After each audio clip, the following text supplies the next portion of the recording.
Z veseljem prihajam, sem domačin, ampak še zmeraj z veseljem prihajam v Vrbo.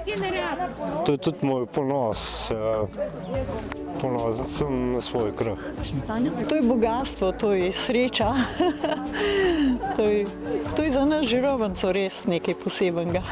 Ob pogledu na Prešernovo rojstno hišo pomislim na Prešerna in na ostale velikane, v kateri so oblikovali našo kulturo in kateri so v bistvu tudi zaslužni za to, da danes lahko govorimo v slovenskem jeziku, živimo v samostojni državi in smo lahko ponosni na njih. To je pa kultura naša. Jaz imam zelo, zelo rada Prešerna. Pa poezije berem, pa vse.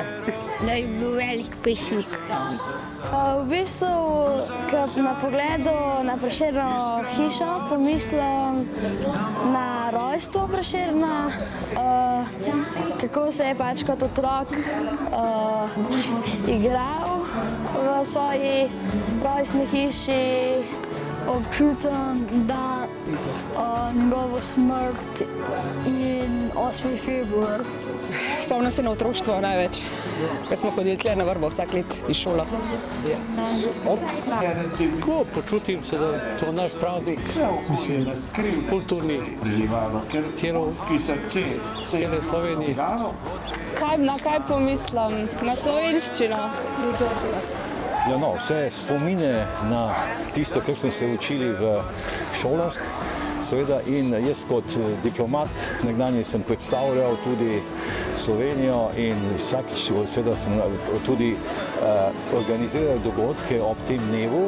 Bil sem v Kairu, v Atenah in Washingtonu in so imeli tudi posebne goste, prireditve, razstave, glasbene nastope, tako da to je bil eden od osrednjih dogodkov promocije Slovenije v tujini. Ja, na Prešernovo rojstno hišo se spomnim pač največjega slovenskega pesnika in pa tudi praznika, katerega se vsako leto udeležujemo. Zdaj, običajno smo, ker prihajamo iz kranjskega konca, šli vedno za Prešernov dan v Kranj. Letos je pa sonček po svetu v vašem koncu, v Žirovnici, in smo se z družbo odločili, da pridemo sem. Nostalgija.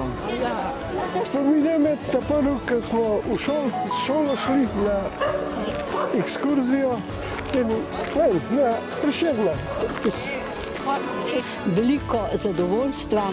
To je nekaj zgodovina, to je naša pač korenina, veliko kot nekaj takega. Jaz sem zelo vesela, da sem danes videla Prešernovo rojstno hišo, kajti prvič sem v njej oziroma ob njej in sem zelo ponosna, da sem lahko danes tu. Vidim domače ljudi.